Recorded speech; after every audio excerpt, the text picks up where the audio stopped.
अब बच्चों हम लोग स्टार्ट करते हैं क्वेश्चन नंबर 39 से लेकर के 46 के लिए, है ना। इसमें 3 नंबर का क्वेश्चन है, हल्का सा अच्छे से लिखना। जैसे कि हर क्वेश्चन के बाद आप लोगों को बता ही रहे हैं कि मेन हम लोग फोकस कर रहे हैं सॉल्यूशन पे, आंसर लाने पे, समझने पे। आप लोग फोकस कर लेना फॉर्मेट को सही करने पे, है ना। चलो हम लोग यहाँ से सॉल्व करते हैं। क्वेश्चन नंबर 39 से क्वेश्चन है कि the function f(x) equal to this is continuous at x equal to 1, then find the value of a and b। Question बड़ा सिंपल है कि ये क्वेश्चन अगर 1 पे कंटिन्यूअस होगा तो आपको बताना है कि a और b का वैल्यू क्या होगा। तो अगर ये क्वेश्चन 1 पे कंटिन्यूअस है तो इस पे 1 पे लेफ्ट हैंड लिमिट और 1 पे राइट हैंड लिमिट दोनों आपस में क्या होगा, बराबर होगा ना। तो हमको यहाँ से हम लोगों को यहाँ से मेनली a और b का वैल्यू निकालना है। a और b का वैल्यू निकालेंगे ना। चलो ठीक है, निकालते हैं। तो अगर ये फंक्शन 1 पे कंटिन्यूअस है, सबसे पहले हम लोग निकालेंगे left hand limit at x equal to 1 पर, जिसका फार्मूला बनेगा limit h tending to 0 f(1 - h)। फिर ये सिंपल बनेगा limit h tending to 0 f(1 - h)। 1 - h का मतलब 1 से कम, लेकिन जब x का वैल्यू 1 से कम रहेगा तो हम लोग इसमें x को रिप्लेस करेंगे 1 - h से। बड़ा सिंपल क्वेश्चन होता है कॉन्टिन्यूटी का। तो 5a x को रिप्लेस करेंगे 1 - h से, -2 यहाँ पे पहले से दिया गया है b। फिर h का वैल्यू हम लोग यहाँ पे 0 लेंगे लिमिट को सॉल्व करने के लिए। 0 अगर यहाँ पे लेंगे 5a से मल्टीप्लाई करेंगे तो बनेगा 5a और माइनस बनेगा 2b। अब इसी तरह से इसमें हम लोग निकालेंगे फंक्शनल वैल्यू यानी कि f1 का वैल्यू, और f1 का वैल्यू क्वेश्चन में ही डायरेक्ट दिया गया 11। और क्योंकि ये फंक्शन x इक्वल टू 1 पे कंटिन्यूअस है, इसीलिए इसका लेफ्ट हैंड लिमिट और फंक्शनल वैल्यू दोनों आपस में क्या होगा, सेम होगा। यहां पे कह देना कि since f(x) is continuous, since f(x) is continuous at x equal to 1। अगर f(x) 1 पे कॉन्टिन्यूअस है तो इसका लेफ्ट हैंड लिमिट और इसका f(1) दोनों आपस में क्या होगा, बिल्कुल सेम होगा। जहां पे लेफ्ट हैंड लिमिट का वैल्यू हम लोगों ने निकाला 5a - 2b, जिसका f(1) के बराबर होगा यानी कि 11 के बराबर होगा। इसको कहेंगे इक्वेशन नंबर 1। अब उसी तरह से यहाँ पे निकालेंगे हम लोग right hand limit at x equal to 1। तो ये वाला बनेगा साथ में limit h tending to 0 f right hand limit 1 पे निकालेंगे तो f(1 + h) हम लोग यहाँ पे करेंगे। और f(1 + h) की वैल्यू निकालने के लिए 1 + h का मतलब हो गया 1 से ज्यादा, और x का वैल्यू अगर 1 से ज्यादा रहेगा तो इस वाले फंक्शन में x को रिप्लेस करेंगे हम लोग 1 + h से। तो ये वाला बनेगा 3a और x को रिप्लेस करेंगे 1 + h से, प्लस यहाँ पे रहेगा b। फिर यहाँ भी हम लोग h का वैल्यू 0 रखेंगे। h का वैल्यू अगर यहाँ पे 0 करेंगे, इसको इससे मल्टीप्लाई करेंगे तो ये वाला बनेगा 3a प्लस ये वाला बनेगा b, और साथ में फंक्शनल वैल्यू 11 के बराबर होगा। और ये वाला फंक्शन x इक्वल टू 1 पे कंटिन्यूअस है तो इसका राइट हैंड लिमिट भी f(1) के बराबर होगा। और अगर राइट हैंड लिमिट f(1) के बराबर होगा तो 3a + b का वैल्यू भी 11 के बराबर होगा। इसको हम लोग कहेंगे इक्वेशन नंबर 2। तो एक वैल्यू मिला 5a - 2b का वैल्यू 11 के बराबर, और एक मिला 3a + b का वैल्यू 11 के बराबर। अब इन लोग दोनों को सिंप्लीफाई करके सिंपली हम लोगों को a और b का वैल्यू निकालना है। तो क्वेश्चन 39 का सॉल्यूशन इजीली हो जाएगा।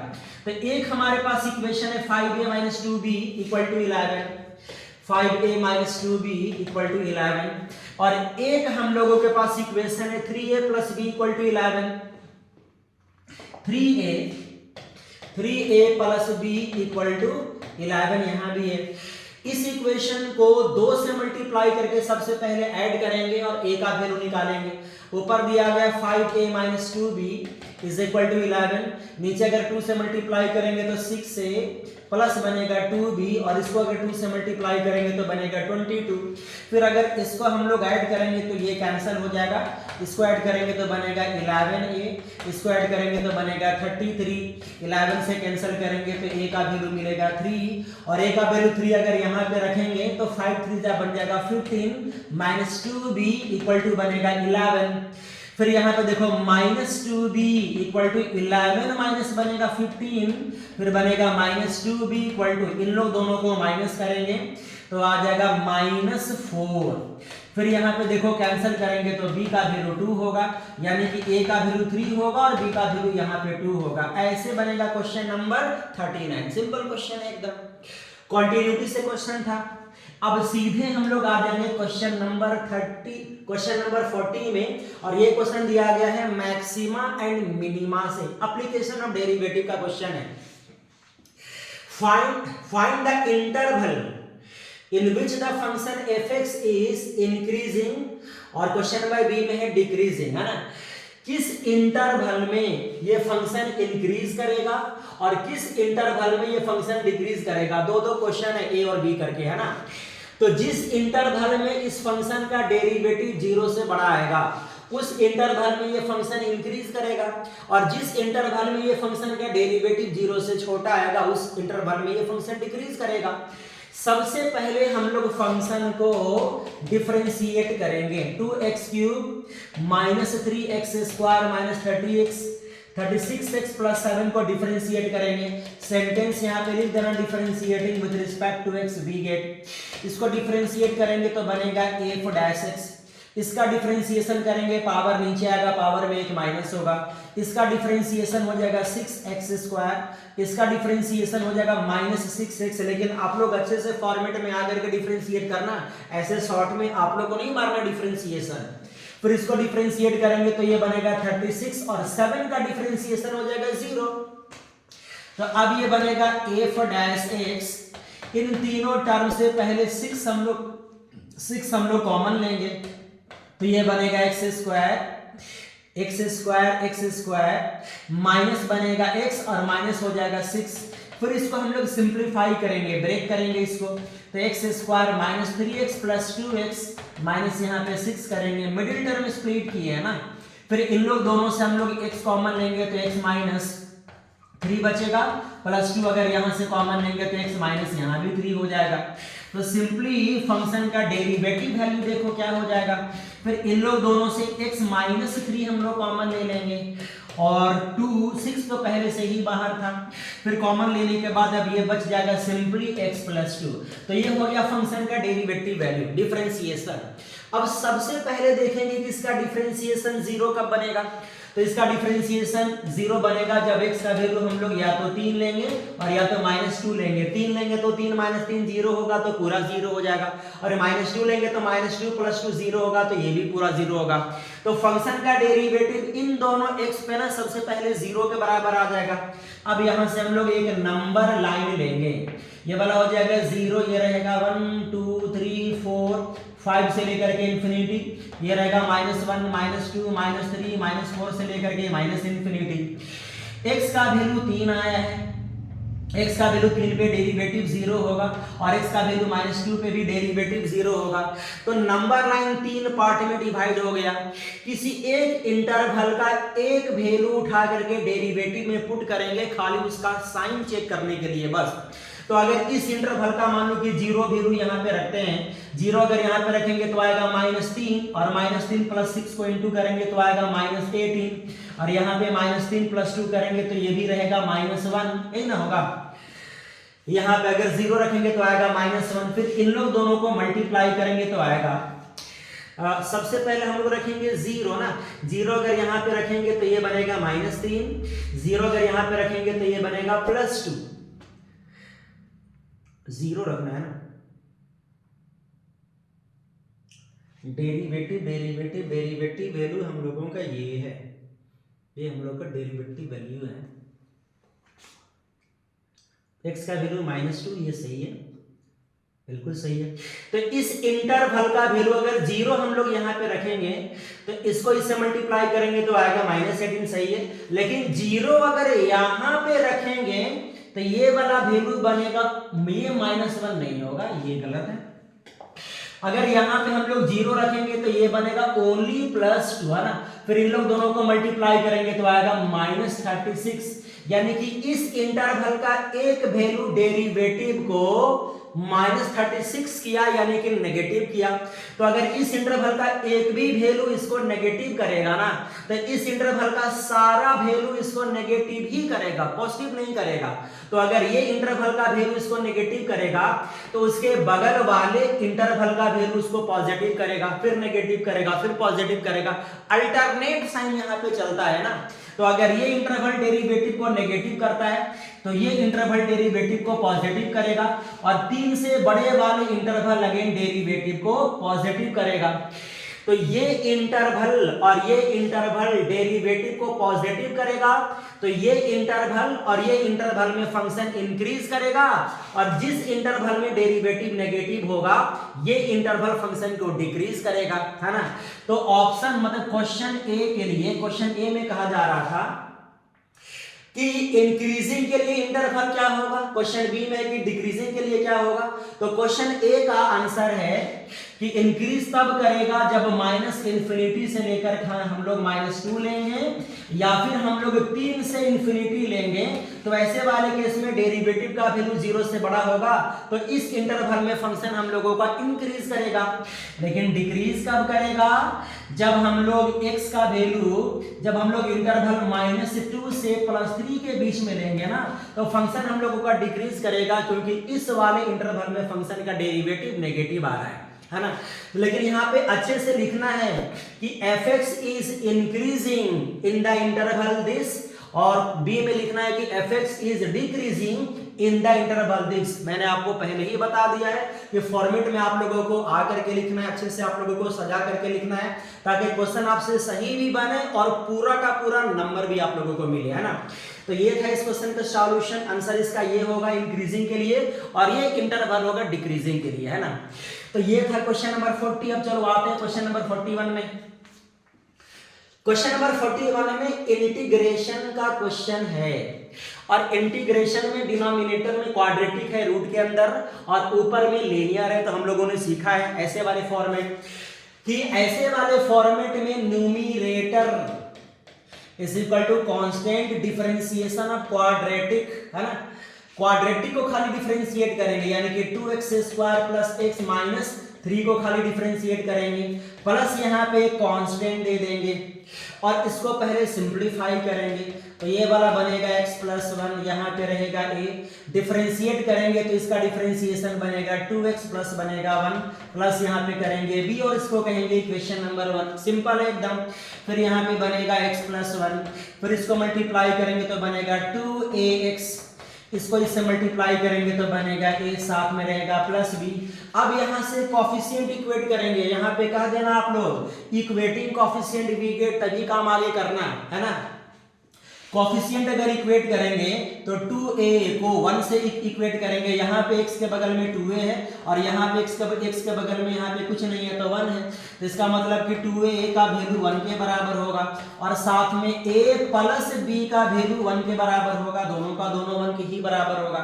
लेकिन यहाँ से अगर a का वैल्यू यहाँ से निकालेंगे तो 1/2 होगा, और यही a का वैल्यू यहाँ पे पुट करेंगे 1/2, प्लस यहाँ पे b करेंगे तो ये भी 1 के बराबर, तो b का वैल्यू 1 माइनस 1/2 होगा, यानी कि b का वैल्यू भी 1/2 के ही बराबर होगा, है ना।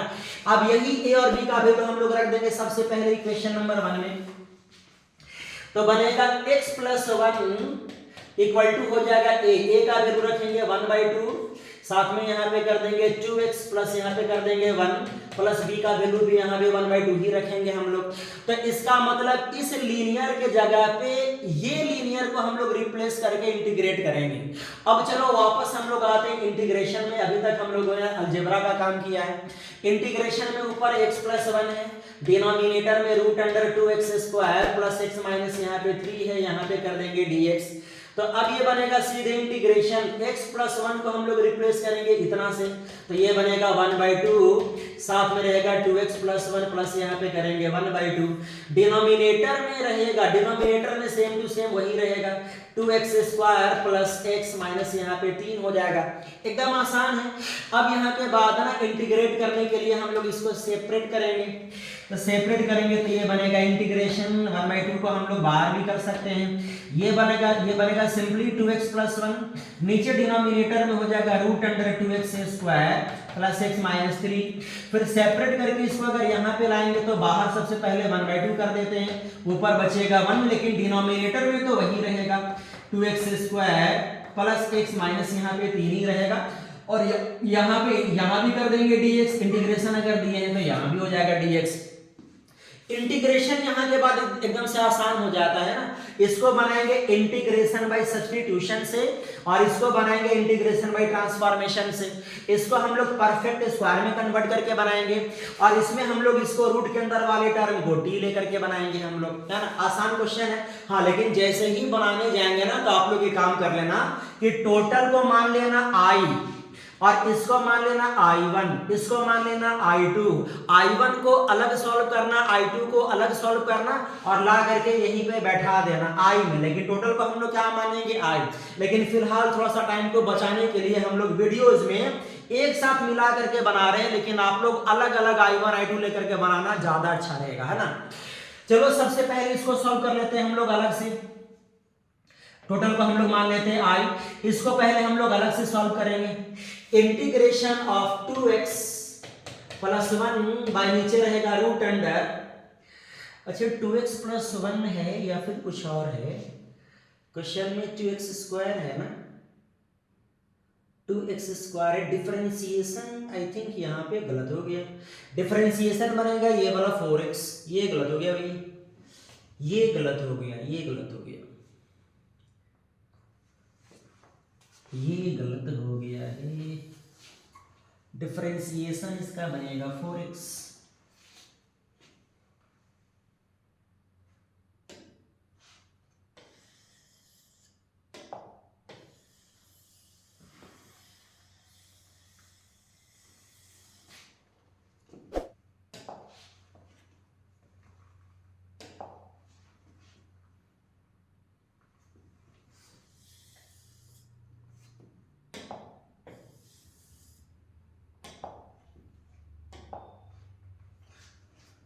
तो अब हम लोग आते हैं क्वेश्चन नंबर 41 में।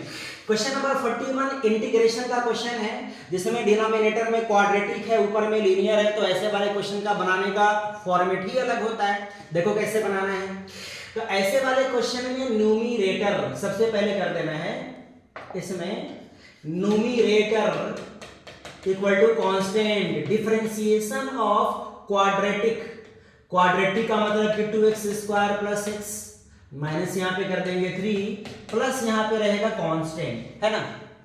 अब ध्यान से देखना यहाँ पे, तो ये बनेगा x प्लस 1 a, डिफरेंशिएट करेंगे तो ये बनेगा 4x प्लस इसका हो जाएगा 1, इसका तो हो जाएगा 0 प्लस यहाँ पे कर देंगे b और इसको मान लेंगे 1 हम लोग पहले। फिर इसके बाद यहाँ पे करेंगे x प्लस 1, इसको मल्टीप्लाई करेंगे तो बनेगा 4ax, इसको मल्टीप्लाई करेंगे तो a प्लस में यहाँ पे b हो जाएगा। और अब यहाँ के बाद हम लोग कॉफिशिएंट इक्वेट करके बनाएंगे, सेंटेंस यहाँ पे लिख देना इक्वेटिंग कॉफिशिएंट वी गेट, तभी काम आगे करना है आप लोग, है ना। कॉफिशिएंट को इक्वेट करेंगे तो पहले 4a का वैल्यू यहाँ पे 1 ले लेंगे, x के बगल में यहाँ पे 4a है और x के बगल में यहाँ पे 1 है, तो 4a का वैल्यू किसके बराबर होगा, 1 के बराबर होगा। इसी तरह से a प्लस b का वैल्यू इक्वेट करेंगे तो ये भी 1 के बराबर होगा। यहाँ से अगर a का वैल्यू निकालेंगे तो 1/4 होगा और अगर a का वैल्यू 1/4 हम लोग यहाँ पे रखेंगे तो यहाँ से b का वैल्यू मिलेगा और b का वैल्यू मिलेगा 1 - 1/4, यहाँ से b का वैल्यू निकालोगे सिंपलीफाई करके तो ये आ जाएगा 3/4। तो a का वैल्यू 1/4 होगा तो b का वैल्यू 3/4 होगा और यही 1/4 3/4 हम लोग यहाँ पे रख देंगे। अब तो ये सीधे बनेगा x प्लस 1, a का वैल्यू हम लोग रखेंगे सबसे पहले 1/4, ब्रैकेट में करेंगे 4x प्लस 1 और b का वैल्यू रख देंगे सिंपली हम लोग यहाँ पे 3/4, है ना। अब इस लीनियर के जगह पे ये लीनियर हम लोग यहाँ पे रिप्लेस करके इंटीग्रेट करेंगे तब आसानी से होगा। अब यहाँ पे हम लोग लेंगे नाउ इंटीग्रेशन x प्लस 1 को रिप्लेस करेंगे हम लोग 1/4 इंटू 4x प्लस 1 और साथ में 3/4 से। डिनोमिनेटर में रहेगा root under x square root under 2x square plus x minus यहाँ पे 3 और ये रहेगा dx। अब यहाँ के बाद हम लोग इसको सेपरेट करेंगे, अलग अलग कर देंगे, जिसमें 1/4 बाहर आएगा। इंटीग्रेशन ऑफ यहाँ पे रहेगा 4x प्लस 1, डिनोमिनेटर में रहेगा root under 2x square plus x minus यहाँ पे रहेगा 3, फिर यहाँ पे कर देंगे प्लस, इसको भी कर देंगे बाहर 3/4 को, और यहाँ पे रहेगा इंटीग्रेशन 1 और इसका भी डिनोमिनेटर में हो जाएगा root under 2x square plus x minus यहाँ पे कर देंगे 3, 2x माइनस यहाँ पे रहेगा 3 और यहाँ भी कर देंगे हम लोग dx। सिंपल है एकदम।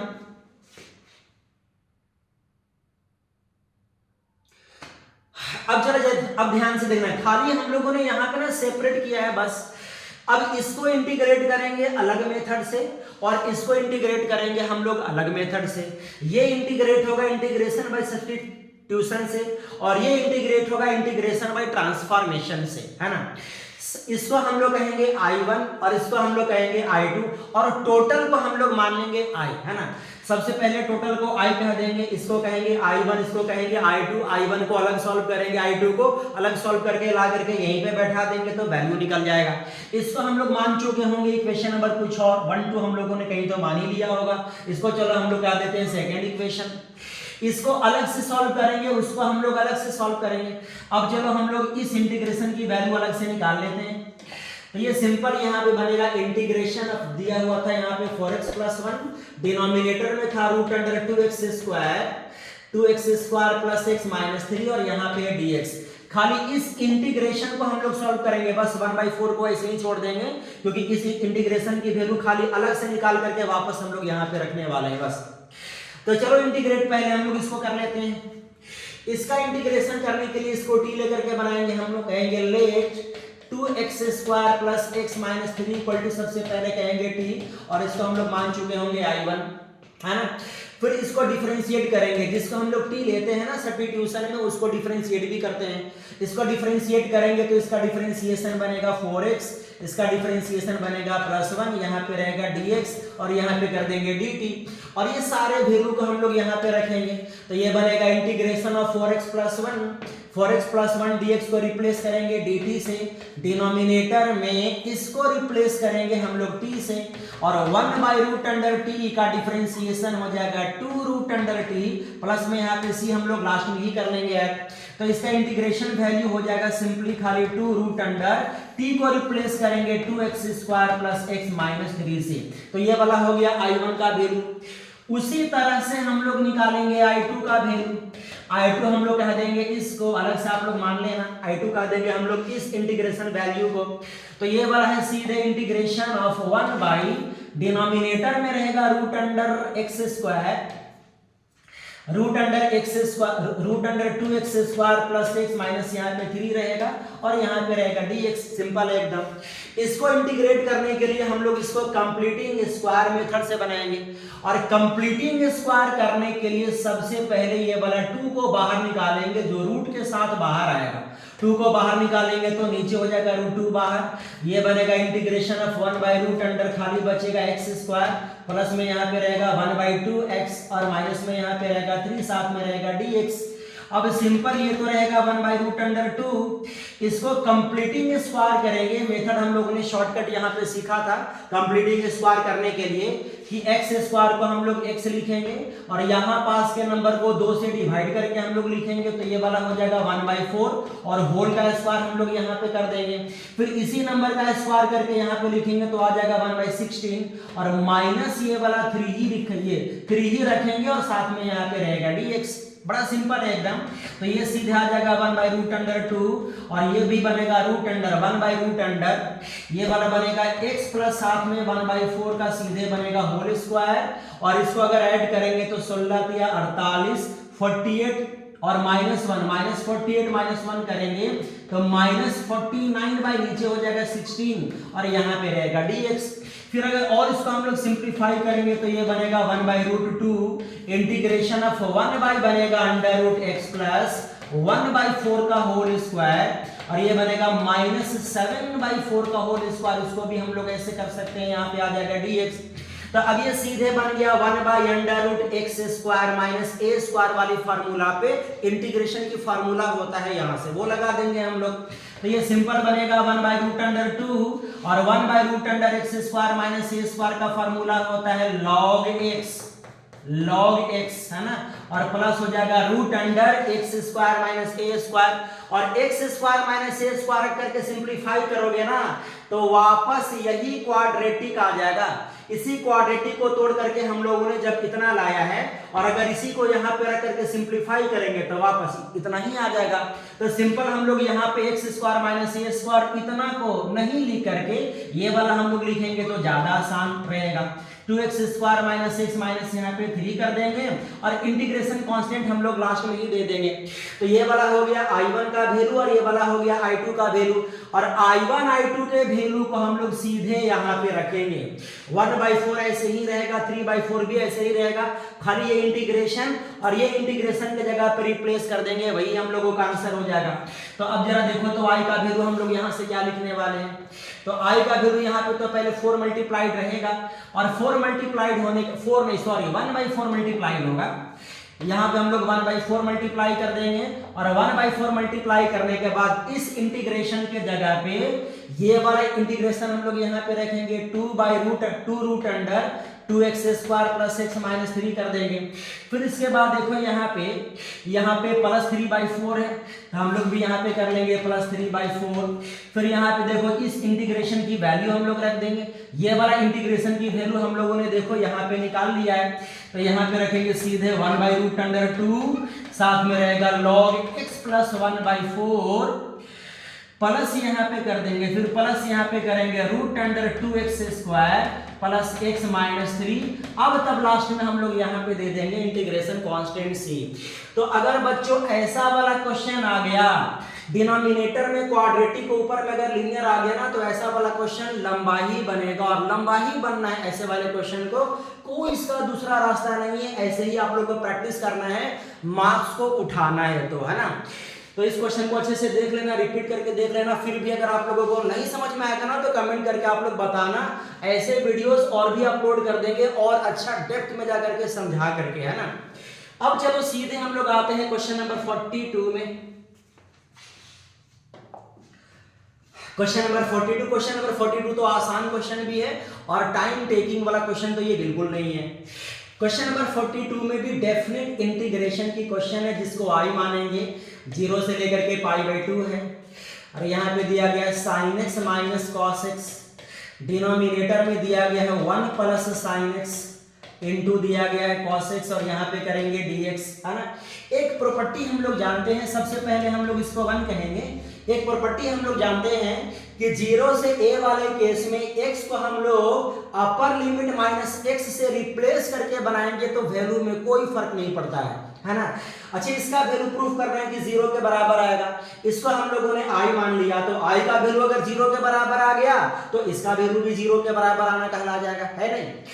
तो इसमें सबसे पहले हम लोग प्रॉपर्टी लगाएंगे 0 से a वाली प्रॉपर्टी, जिसमें x को रिप्लेस करेंगे अपर लिमिट माइनस x से, ये भी हो गया, माइनस यहाँ पे रहेगा cos, x को रिप्लेस करेंगे अपर लिमिट माइनस x से, डिनोमिनेटर में हो जाएगा 1 प्लस साइन, x को रिप्लेस करेंगे अपर लिमिट माइनस x से, फिर यहाँ पे आ जाएगा cos, यहाँ भी x को रिप्लेस करेंगे अपर लिमिट माइनस x से, और यहाँ पे रहेगा dx, है ना। एकदम ध्यान से देखते जाना, 0 से यहाँ पे रहेगा π/2, sine 90 degree minus theta equal to हो जाएगा cos थीटा, और साथ में cos बनेगा sine cos 90 minus theta equal to बनेगा साइन थीटा, यहाँ पे 1 प्लस ये वाला साइन बनेगा cos, और ये वाला cos बनेगा साइन, और यहाँ पे रहेगा dx, और इसको कहेंगे इक्वेशन नंबर 2, और फिर इन दोनों इक्वेशन को हम लोग ऐड करेंगे, है ना। तो ऐड करने के लिए हम लोग कहेंगे, ऐड करेंगे तो सबसे पहले लेफ्ट हैंड साइड में अगर ये वाला i होगा तो ये वाला भी i होगा, और अगर दोनों को ऐड करेंगे तो i प्लस i सबसे पहले बनेगा 2i, इन लोग दोनों को ऐड करेंगे तो i प्लस i यहाँ पे हो जाएगा 2i, और ये बनेगा integration lower limit 0 upper limit इसका हो जाएगा π/2, और एक है हमारे पास इसको अगर इसके साथ ऐड कर देंगे तो sin x minus cos x ऊपर है, ऊपर रहेगा sin x minus cos x, sin x minus cos x, denominator में है 1 plus sin x into cos x, second वाला है cos x minus sin x, cos x minus sin x, लेकिन denominator में वही है 1 by sine x into cos x, actually cos x into sine x कहो या sign x into cos x कहो, एक ही बात होता है ना। तब यहाँ पे देखो 0 से यहाँ पे रहेगा पाई बाई 2, डिनोमिनेटर सेम होने की वजह से यही एलसीएम हो जाएगा sine x into cos x, numerator में रहेगा sine x minus cos x plus रहेगा cos x minus sine x, LCM लेकर के बनाएंगे तो जहां पे साइन एक्स से साइन एक्स कैंसिल, कॉस से कॉस भी कैंसिल, तो 0 से पाई बाई 2 बचेगा ऊपर 0 और 0 बाई एनी नंबर करेंगे तो आ जाएगा 0, 0 का डेफिनेट इंटीग्रेशन भी 0 ही होगा और 0 का upper limit minus lower limit करेंगे तब भी 0 के ही बराबर आएगा, यानी कि 2i का वैल्यू 0 के बराबर आएगा तो i का वैल्यू 0 के बराबर आएगा। और i का मतलब कौन, इंटीग्रेशन ऑफ 0 से लेकर के पाई बाई 2 है ना। यहाँ पे कर देंगे sin x minus cos x और डिनोमिनेटर में रहेगा 1 plus sin x into cos x, इसका वैल्यू किसके बराबर होगा, 0 के बराबर होगा, ये ना प्रूफ करना था। तो ये था क्वेश्चन नंबर हम लोगों का 42, ज्यादा डिफिकल्ट क्वेश्चन ये नहीं था, बस खाली 0 से ये वाला प्रॉपर्टी में ला करके बनाओगे ये क्वेश्चन आसानी से बन जाएगा, है ना। क्वेश्चन नंबर 42 के बाद सीधे हम लोग इंटर करते हैं क्वेश्चन नंबर 43 में। क्वेश्चन नंबर 43 कहाँ गए भाई, क्वेश्चन नंबर 43 है। अब क्वेश्चन नंबर 43 दिया गया एरिया अंडर कर्व की क्वेश्चन, एरिया की क्वेश्चन है, बोला गया है using integration find the area of the region bounded by the parabola y square equal to 16x and the line x equal to 4।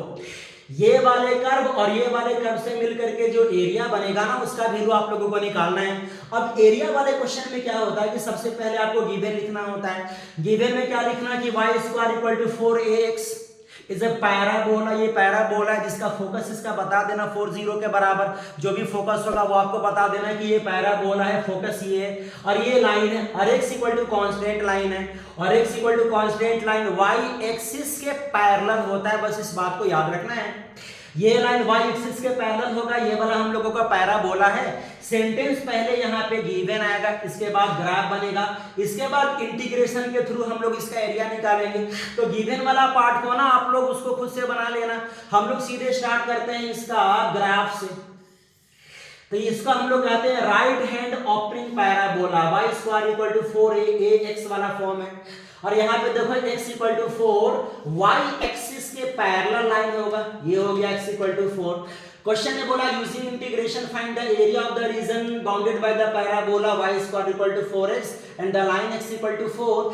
तो ये वाला लाइन और ये वाला पैराबोला से मिलकर के जो एरिया बनेगा ना वो एरिया पता करना है, यानी कि ये वाला एरिया हम लोग को पता करना है। एकदम ध्यान से देखना, एक बार में समझ में आ जाएगा।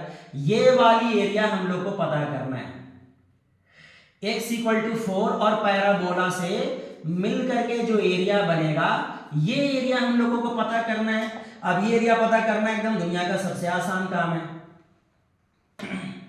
ये एरिया हम लोग को पता करना है ना। तो इस एरिया को पता करने के लिए ऊपर वाले एरिया खाली पता करेंगे और ऊपर वाले एरिया को ही अगर हम लोग 2 से मल्टीप्लाई करेंगे तो नीचे वाला भी एरिया हो जाएगा, है ना। पहले देख लो ऊपर वाला एरिया। ऊपर वाला एरिया को निकालने के लिए हम लोग इंटीग्रेशन के थ्रू हम लोग इसका एरिया निकालेंगे। चलो सबसे पहले हम लोग इसको कह देते हैं O, इसको कह देते हैं A, इसको कह देते हैं B। तो एरिया हम लोग इसका निकालेंगे OAB, O का एरिया निकाल करके 2 से मल्टीप्लाई करेंगे, पूरा का एरिया निकलेगा। सीधे हम लोग निकालेंगे रिक्वायर्ड एरिया। रिक्वायर्ड एरिया हम लोग सीधे इसका निकालेंगे। अब रिक्वायर्ड एरिया इंटीग्रेशन के थ्रू निकालना हो तो इंटीग्रेशन हम लोग यहाँ पे लेंगे और जो एरिया निकालना है उस एरिया का सबसे छोटा x कोऑर्डिनेट इंटीग्रेशन का लोअर लिमिट बनेगा और सबसे बड़ा x कोऑर्डिनेट इंटीग्रेशन का अपर लिमिट बनेगा, है ना। तो सबसे छोटा एक्स कोऑर्डिनेट कितना हो जाएगा 0, और सबसे बड़ा एक्स कोऑर्डिनेट यहाँ पास का जो 4 के बराबर है, तो अपर लिमिट हो जाएगा 4, यहाँ पे देंगे dx, और यहाँ पे इंटीग्रेट करेंगे फंक्शन को, कौन सी फंक्शन, जो कर्व दिया गया होगा उसका फंक्शन, ये वाला curve y² equal to 16x का दिया गया है, यानी कि y का वैल्यू √16x आएगा, यानी कि y का वैल्यू 4√x आएगा। तो इसी कर्व को ना इंटीग्रेट करने से एरिया बनेगा, लोअर लिमिट यहाँ का अपर लिमिट यहाँ का लेंगे ना, तो सिर्फ यही वाला एरिया आएगा ऊपर वाला, बस यहाँ पे दे दें, अगर 0 और 4 ये वाला x की वैल्यू रहेगा तो यहाँ पे dx देंगे, y की वैल्यू रहेगा तो वहां पे dy देंगे, अभी हम लोग यहाँ पे dx देंगे और इंटीग्रेट करेंगे किसको, 4√x को, और ये वाला इंटीग्रेशन ये वाला एरिया देगा, लेकिन पूरा एरिया देने के लिए क्या करेंगे हम लोग, इसी को 2 से मल्टीप्लाई कर देंगे, तो यहाँ पे बाहर आ जाएगा 2, अब ये बनेगा 2, अच्छा ये वाला अगर बाहर 4 को भी साथ में मल्टीप्लाई कर देंगे तो ये बनेगा 8, और √x यानी कि x का पावर 1/2 है, इसको इंटीग्रेट करेंगे तो पावर 1/2 में 1 ऐड करेंगे तो 3/2 होगा, उसी से हम लोग डिवाइड भी कर लेंगे, लोअर लिमिट 0 देंगे, अपर लिमिट हम लोग यहाँ पे 4 देंगे, फिर अगेन हम लोग इसको सिंप्लीफाई करेंगे तो ये बनेगा 8, upper limit minus lower limit करेंगे, फिर अगर इसको बाहर निकाल करके इंटू करेंगे तो 2 जाएगा ऊपर, 3 हो जाएगा यहाँ पे नीचे, अपर लिमिट करेंगे तो 4 हो जाएगा, 4⁵ होगा, लोअर लिमिट पुट करेंगे तो 0⁵ यहाँ पे 3/2 हो जाएगा, फिर खाली इसको बस हल्का फुल्का सिंप्लीफाई कर लेना है, तो 16 ये वाला 3 हो जाएगा, और यहाँ पे 4 को 2 का पावर 2 कर लेंगे और इसका भी पावर यहाँ पे 3 होगा, ये वाला वैल्यू तो 0 रहेगा। अब जरा बस खाली ध्यान से देखते जाना, तो ये वाला बनेगा 16/3, ये देखो 3 बाई पावर यहाँ पे 2 रहेगा, लेकिन पावर से 2 हम लोग यहाँ पे कैंसिल करेंगे, 2 का पावर 3 को सॉल्व करेंगे तो ये वाला भी 8 आ जाएगा, फिर इसको मल्टीप्लाई करेंगे तो ये फिर दूसरा चीज आ जाएगा, 2⁵ करेंगे तो 80 आएगा, यस, इसको फिर सिंप्लीफाई करेंगे तो 8 6 48 और 8 और 4 यहाँ पे हो जाएगा 12, 128 बाई यहाँ पे हो जाएगा 3, है ना। तो अगर ये लाइन और ये वाला पैराबोला से अगर एरिया निकालेंगे ना तो 128/3 स्क्वायर यूनिट के बराबर आएगा, स्क्वायर यूनिट आप लोग यहाँ पे लिख लेना, एरिया निकल रहा है तो सिंपल यहाँ पे 3 स्टेप में काम करना है, पहले यहाँ पे गिवन लेना है, फिर इसके बाद आपको ग्राफ बनाना है, फिर जो एरिया आपको निकालना है उसको यहाँ पे इंडिकेट अच्छे से कर लेना, और इंटीग्रेशन के थ्रू ऐसे ही आप लोगों को खाली एरिया निकालना है, बस एकदम सिंपल है। जो वाला एरिया आपको निकालना है ना उसका सबसे छोटा एक्स कोऑर्डिनेट बनेगा लोअर लिमिट और सबसे बड़ा एक्स कोऑर्डिनेट बनेगा अपर लिमिट, और जिस कर्व से घिरा हुआ एरिया है ना उसी कर्व से y की वैल्यू निकाल करके खाली इंटीग्रेट करेंगे तो एरिया मिल जाएगा, एरिया हम लोगों को यहाँ पे मिल जाएगा, फिर उसी का डबल करेंगे तो नीचे वाला भी एरिया मिल जाएगा, सिंप्लीफाई करेंगे तो 128/3 आंसर के बराबर आएगा। तो ये था क्वेश्चन नंबर हम लोगों का 43, है ना। अब चलो सीधे हम लोग इंटर मारते हैं क्वेश्चन नंबर 44 में। क्वेश्चन नंबर 44 डिफरेंशियल इक्वेशन का क्वेश्चन है। डिफरेंशियल इक्वेशन का क्वेश्चन में वो भी लीनियर का है। क्वेश्चन दिया गया dy/dx माइनस दिया गया है 1 y equal to x e⁻x है, जहां पे p का वैल्यू 1 है, q का वैल्यू यहाँ पे x e⁻x है। सबसे पहले हम लोग निकालेंगे integrating factor, integration of p dx को कहते हैं, तो ये बनेगा इंटीग्रेशन ऑफ p को रिप्लेस करेंगे हम लोग 1 से और साथ में यहाँ पे रहेगा dx, और 1 का इंटीग्रेशन हो जाएगा ओनली x, तो इंटीग्रेटिंग फैक्टर की वैल्यू हो जाएगा x। अब यहाँ से सीधे हम लोग निकालेंगे इक्वेशन, जो फार्मूला होता है इसके लिए, फार्मूला होगा y into integrating factor, integration of integrating factor into q dx होता है फार्मूला इसका, एकदम सिंपल है। तो y इंटीग्रेटिंग फैक्टर का वैल्यू हम लोग यहाँ पे रख देंगे e⁻x, इंटीग्रेटिंग फैक्टर का वैल्यू यहाँ पे रखेंगे e⁻x, और साथ में q का वैल्यू रखेंगे x इंटू e⁻x और यहाँ पे कर देंगे dx। तो अब ये सिंपल रहेगा y into e⁻x integration of, इन लोग दोनों को मल्टीप्लाई करेंगे तो x इंटू e⁻, बेस अगर सेम होता है तो पावर को ऐड कर दिया जाता है। अब इसको हम लोग इंटीग्रेट करेंगे इंटीग्रेशन बाय पार्ट से, सिंपल है एकदम। तो ये सिंपल बनेगा y इंटू e⁻x इसको बाय पार्ट से सॉल्व करेंगे तो x को बाहर निकालेंगे, e⁻ 2x को इंटीग्रेट करेंगे, फिर माइनस, इसके बाद बड़ा सा इंटीग्रेशन के अंदर सबसे पहले डिफरेंशिएट करेंगे। यहां पे हम लोग डिफरेंशिएट करेंगे, पहले x को डिफरेंशिएट करेंगे, इसके बाद इंटीग्रेट करेंगे e⁻ 2x को x के रिस्पेक्ट में, फिर पूरा ब्रैकेट दे करके हम लोग इसको इंटीग्रेट करेंगे। हाँ, इंटीग्रेशन बाय पार्ट का खाली हम लोग यहाँ पे ना फॉर्मूला यूज किए हैं बस। तो अब यहाँ पे देखना, अब ये वाला बनेगा x, इसका इंटीग्रेशन e⁻ 2x और x के कोफिशिएंट से हम लोग डिवाइड भी करेंगे, फिर माइनस, x का डिफरेंशिएशन हो जाएगा 1 और इसका integration again e⁻ 2x, by नीचे यहाँ पे 2 रहेगा, जो 2 को बाहर ही लिख देंगे, यहाँ पे रहेगा dx। बस खाली एक लाइन और एक लाइन हम लोग और इधर सॉल्व कर दे रहे हैं ना। चलो एक लाइन हम लोग एक बार इधर भी सॉल्व करके देख लेते हैं। बस यहाँ पे देखो, इसको तो ऐसे ही छोड़ देंगे हम लोग, x into e⁻ 2x, by नीचे यहाँ पे कर देंगे 2, फिर यहाँ पे रहेगा x इंटू e⁻, अच्छा ये तो इधर है ना, जगह थोड़ा सा छोटा पड़ जाएगा, तो एक काम करते हैं हम लोग इसको न्यू पेज में ही लिख लेते हैं। तो सबसे पहले हम लोग का लेफ्ट हैंड साइड है y into e⁻x, right hand side है x into e⁻ 2x by 2, x into e⁻ 2x by 2, फिर यहाँ पे माइनस के बाद यहाँ भी 1/2 है, इसके बाद सीधे इसको मल्टीप्लाई करेंगे तो ये बनेगा इंटीग्रेशन ऑफ e⁻ 2x और यहाँ पे रहेगा सीधे dx।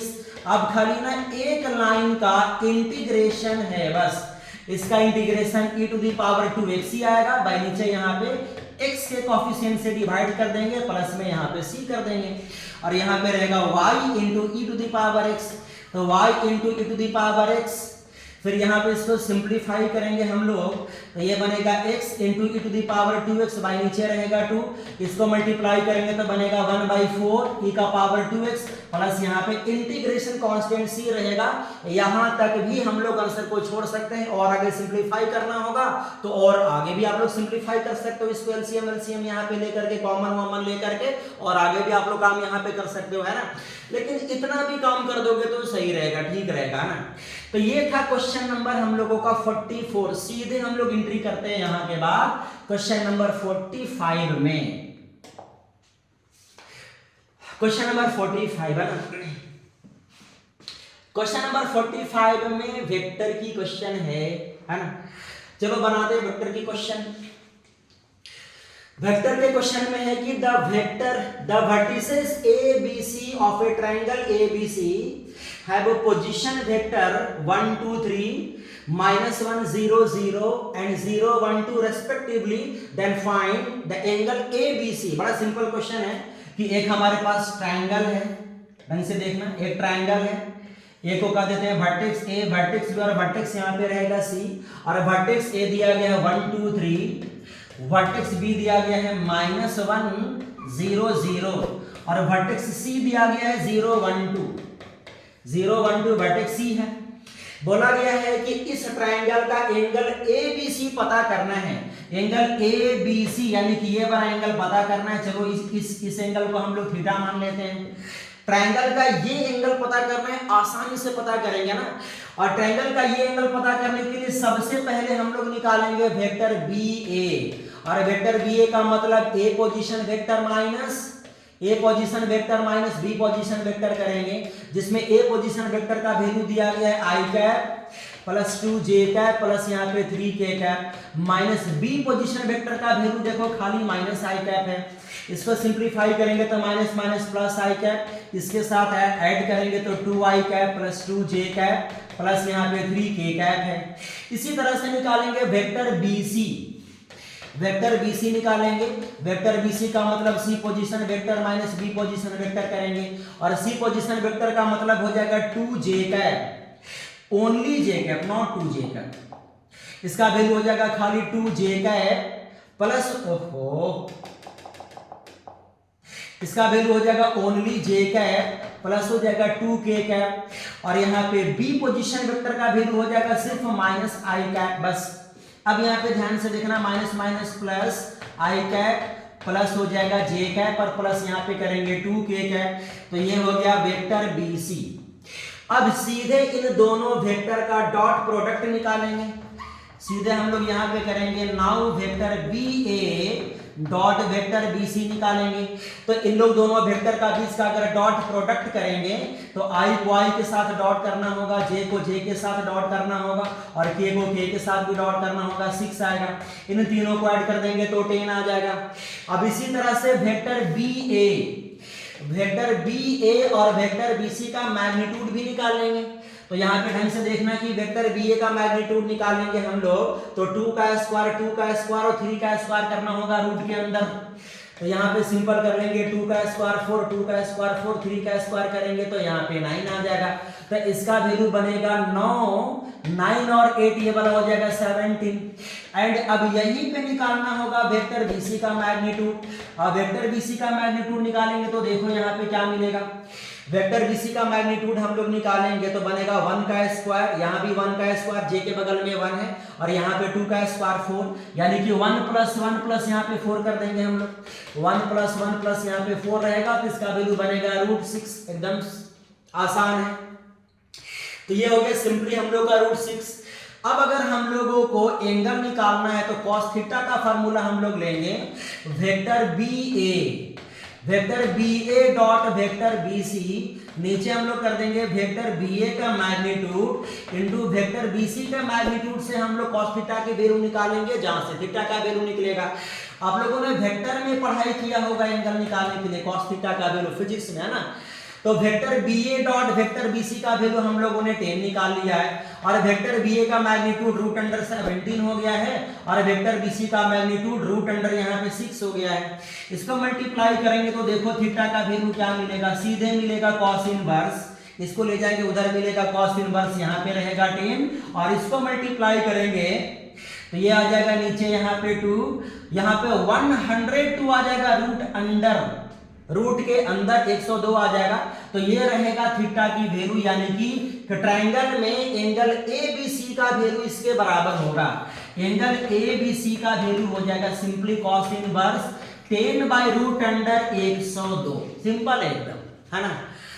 सब्जेक्टिव क्वेश्चन बस खाली मेरा पर्पस है कि जितना जल्दी से जल्दी आप लोगों तक सॉल्यूशन मिल जाए, कुछ कहीं से हेल्प लेकर के, हिंट्स लेकर के, या फिर दिक्कत अगर होगा तो हम भी आप लोगों को कमेंट करके बताओगे तो सब्जेक्टिव एग्जैक्टली फॉर्म कैसा होता है, फॉर्मेट कैसा होता है ना, जरूर आपको बताएंगे। पहला पर्पस है कि सॉल्यूशन आप लोगों के दिमाग में पहले घूमने लगे, क्वेश्चन को सॉल्व कैसे करना है ना। ये था क्वेश्चन नंबर 45। सीधे हम लोग आते हैं क्वेश्चन नंबर 46 में, और क्वेश्चन नंबर 46 डिफरेंशियल इक्वेशन का क्वेश्चन है ना। दिया गया है y equal to this, show करना है कि d2y/dx2 का वैल्यू 49 y के बराबर आएगा। चलो करके देखते हैं इसको भी। y इज इक्वल टू दिया गया 500 e to the power 7x plus 600 e to the power -7x दिया गया है। सबसे पहले हम लोग इसको सिंगल डेरिवेटिव करेंगे तो y का डिफरेंशिएशन बनेगा dy/dx, इसको डिफरेंशिएशन करेंगे तो 500 power e to the power x का differentiation e to the power x ही रहेगा, लेकिन x के कोफिशिएंट से डिफरेंशिएट करने के बाद मल्टीप्लाई की जाती है। फिर यहाँ पे आएगा प्लस 600, यहाँ भी रहेगा, यहाँ भी e to the power x का differentiation e to the power x ही रहेगा, लेकिन x के कोफिशिएंट से हम लोग यहाँ भी मल्टीप्लाई करेंगे तो आ जाएगा इतना। फिर अगर इसको सिंप्लीफाई करेंगे या फिर से हम लोग इसको डिफरेंशिएट कर देंगे, फिर से डिफरेंशिएट करेंगे तो यहाँ पे लिखेंगे differentiating again with respect to x, तो ये सिंपल बनेगा d2y/dx2। एकदम आसान क्वेश्चन है ये वाला। तो फिर यहाँ पे बनेगा 500, फिर e to the power x का differentiation e to the power यहाँ पे x ही रहेगा, लेकिन अगेन x के कोफिशिएंट से मल्टीप्लाई करेंगे, यानी 7 से मल्टीप्लाई करेंगे, एक 7 पहले से है, मल्टीप्लाई करके 49 हो जाएगा। प्लस यहाँ पे रहेगा 600 e to the power x का differentiation e to the power x ही रहेगा, लेकिन अगर x के कोफिशिएंट से मल्टीप्लाई करेंगे तो अगेन -7 से मल्टीप्लाई करना होगा, जो -7 × -7 अगेन यहाँ पे 49 के बराबर आ जाएगा। सिंपल है एकदम। तो अब जरा और गौर से देखना है ना, तो ये सिंपल बनेगा d2y/dx2, बड़ा आसान क्वेश्चन है। इन दोनों टर्म से पहले हम लोग 49 कॉमन निकालेंगे। 49 कॉमन निकालने के बाद बचेगा 500 e का पावर 7x प्लस यहाँ पे बचेगा 600 e to the power -7x बचेगा। अब जरा बच्चों यहाँ पे गौर करके देखना कि कॉमन के बाद ये डिटो वही है जो हमारा क्वेश्चन है, यानी कि देखो y ही है, तो इसका वैल्यू हम लोग यहाँ पे क्या रखेंगे, सिंपली यहाँ पे हम लोग y रखेंगे। तो देखो तो यहाँ पे अब क्या बनेगा, सिंपल अब यहाँ पे बनेगा d2y/dx2 इक्वल टू बनेगा 49, इसका वैल्यू हम लोग यहाँ पे y कर देंगे। तो इसका मतलब कि डबल डेरिवेटिव का वैल्यू किसके बराबर आएगा, 49y के बराबर आएगा। यही हम लोगों को प्रूफ करना था। तो यहां तक है क्वेश्चन नंबर 46, जो 3 नंबर का क्वेश्चन है। फिर से मैं आप लोगों को ध्यान से बता दे रहा हूं कि मेरा मेन मकसद है आप लोगों को समझाना। फॉर्मेट में अभी भी आप लोगों को दिक्कत होगा तो बार बार कह रहा हूं कमेंट करके बताना, फॉर्मेट का वीडियो अलग से लाएंगे हम, है ना। पहले आप लोग इसको समझ लो, है ना। तो ये था 46। अगला वीडियो में फिर से अब हम लोग मिलते हैं क्वेश्चन नंबर 47 से लेकर के 42 के लिए, जो 5 मार्क्स की क्वेश्चन है ना। आप लोग यहां तक आराम से पहले पढ़ाई करो। Thank you.